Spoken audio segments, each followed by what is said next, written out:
ഏകദേശം 150 വർഷം പഴക്കമുള്ള ബ്രിട്ടീഷുകാർ പണികഴിപ്പിച്ച പട്ടിയാർ ബംഗ്ലാവിലേക്കാണ് കൂട്ടുകാരുമൊത്തുള്ള ഇന്നത്തെ എന്റെ യാത്ര.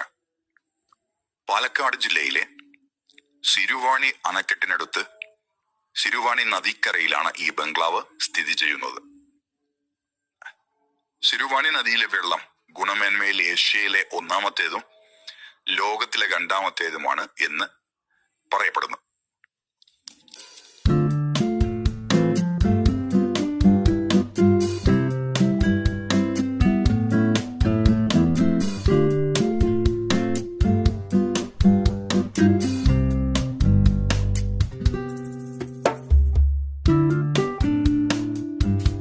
വളരെ മനോഹരമായ ലൊക്കേഷനിലാണ് ബംഗ്ലാവ് സ്ഥിതി ചെയ്യുന്നത്.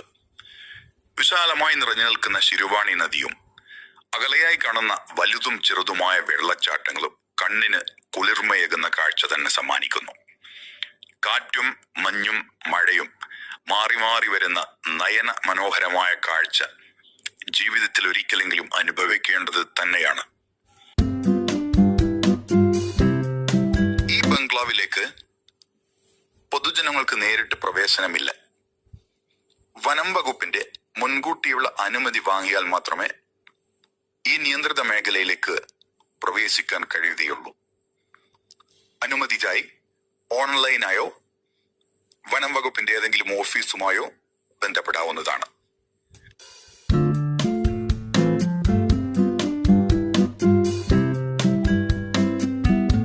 വിശാലമായ 2 ബാത്റൂം അറ്റാച്ച്ഡ് ബെഡ്റൂമുകളും ഹാളും അടുക്കളയുമാണ് ഈ ബംഗ്ലാവിലുള്ളത്. ഇവിടെ എത്തുന്ന അതിഥികൾക്ക് വേണ്ടി പാചകത്തിനും മറ്റ് സഹായങ്ങൾക്കുമായി ഒരു മുഴുവൻ സമയ ജോലിക്കാരനെയും ലഭ്യമാണ്. 3 കിലോമീറ്റർ ദൂരത്ത് നിന്നും പൈപ്പ് വഴിയാണ് ബംഗ്ലാവിലേക്കുള്ള വെള്ളം എത്തിക്കുന്നത്. മൊബൈലിന് തീരെ റേഞ്ച് ഇല്ലാത്ത പ്രദേശവുമാണ്. വൈദ്യുതിയും ലഭ്യമല്ല. സോളാർ വഴിയാണ് വെളിച്ചത്തിനും മൊബൈൽ ചാർജിങ്ങിനുമുള്ള സംവിധാനം ലഭിക്കുന്നത്. ലൈറ്റ് പരിമിതമായി ഉപയോഗിച്ചില്ലെങ്കിൽ രാത്രി ഇരുട്ടിലാവാനും സാധ്യതയുണ്ട്.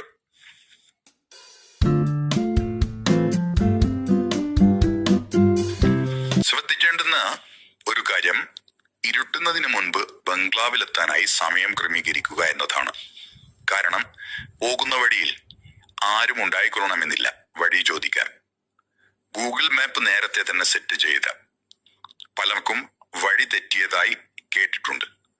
ഒരുപാട് വന്യമൃഗങ്ങളെയും പക്ഷികളെയും ഒക്കെ കാണാൻ സാധിക്കുന്ന വഴിയാണിത്.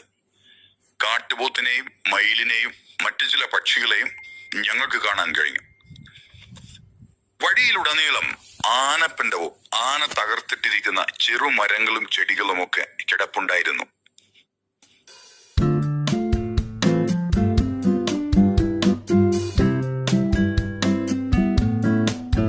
അകലെയായി വെള്ളച്ചാട്ടത്തിനടുത്ത് 2ാം ലോക മഹായുദ്ധ സമയത്ത് ഒരു വിമാനം തകർന്നു വീണതായും പറയപ്പെടുന്നുണ്ട്.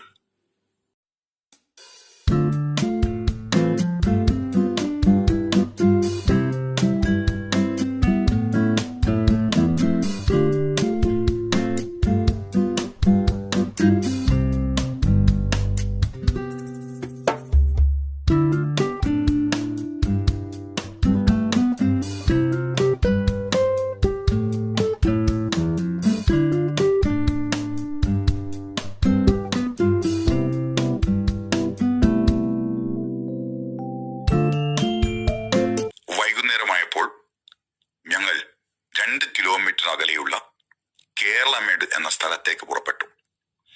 കേരള തമിഴ്നാട് അതിർത്തിയിലാണ് ഈ സ്ഥലം. അതിർത്തിക്കപ്പുറത്തേക്ക് വാഹനങ്ങൾക്ക് പ്രവേശനമില്ല. മൊബൈൽ ഫോണിന് റേഞ്ച് ലഭ്യമാണ്. അവിടെ നിന്നും 1 കിലോമീറ്റർ ട്രക്കിങ്ങിന് പോയാണ് വിശാലമായ കേരളമേട് എന്ന സ്ഥലത്ത് എത്തിപ്പെടുക.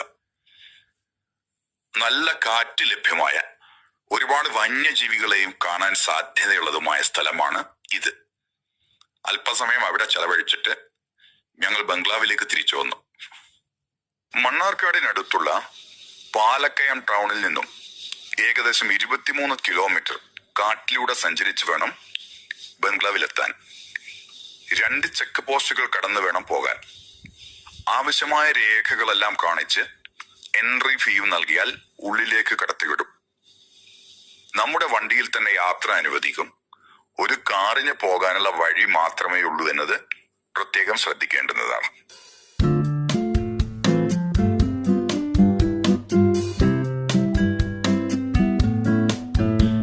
അടുത്ത ദിവസം രാവിലെ പ്രഭാത ഭക്ഷണത്തിന് ശേഷം ഞങ്ങൾ നാട്ടിലേക്ക് തിരിച്ചു.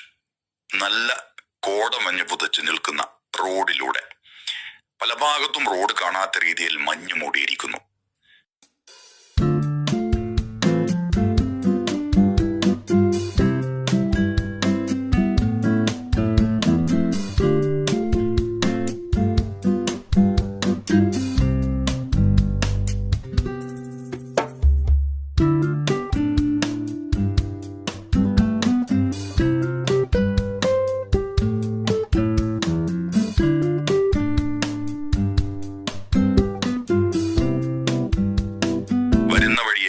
ശിരുവാണി അണക്കെട്ടിന്റെ 2 ഭാഗങ്ങളും ഒരിക്കൽ കൂടി കണ്ടു. 1973 പണി തുടങ്ങി 1984 പണി പൂർത്തിയായ അണക്കെട്ടാണ് ഇതെങ്കിലും ഇതുവരെ ഉദ്ഘാടനം നടത്തിയിട്ടില്ല എന്നത് കൗതുകകരമാണ്. കേരളമാണ് ഈ അണക്കെട്ട് നിർമ്മിച്ചതെങ്കിലും പണം മുടക്കിയത് തമിഴ്നാടാണത്രേ. തമിഴ്നാടിന്റെ പ്രധാനപ്പെട്ട കുടിവെള്ള സ്രോതസ്സുകളിൽ ഒന്നാണ് ഈ ശിരുവാണി അണക്കെട്ട് എന്നതും ശ്രദ്ധേയമാണ്. ഇവിടേക്കുള്ള യാത്ര പുറപ്പെടുമ്പോൾ പ്രധാനമായും ശ്രദ്ധിക്കേണ്ടത് ഈ ബംഗ്ലാവിനടുത്ത് നിത്യോപയോഗ സാധനങ്ങൾ കിട്ടുന്ന ടൗൺ ഏകദേശം 23 കിലോമീറ്റർ അകലെയുള്ള പാലക്കയമാണ് എന്നതാണ്. അതുകൊണ്ട് തന്നെ ഇവിടേക്ക് യാത്ര വരുന്നവർ ആവശ്യമായ മുഴുവൻ സാധനങ്ങളും ലിസ്റ്റ് ചെയ്ത് വാങ്ങിച്ചു കൊണ്ടുപോകേണ്ടതാണ്. കാനന പാതയിലുള്ള ഈ 23 കിലോമീറ്ററിൽ പകുതിയോളം ഓഫ് റോഡിന് സമാനമായതാണ്. പുതിയ നിരക്കനുസരിച്ച് ഒരാൾക്ക് 3000 രൂപയാണ് ചാർജ് ചെയ്യുന്നത്. ഗവൺമെന്റ് സർവീസിലുള്ളവർക്ക് 450 രൂപ മതിയാകും.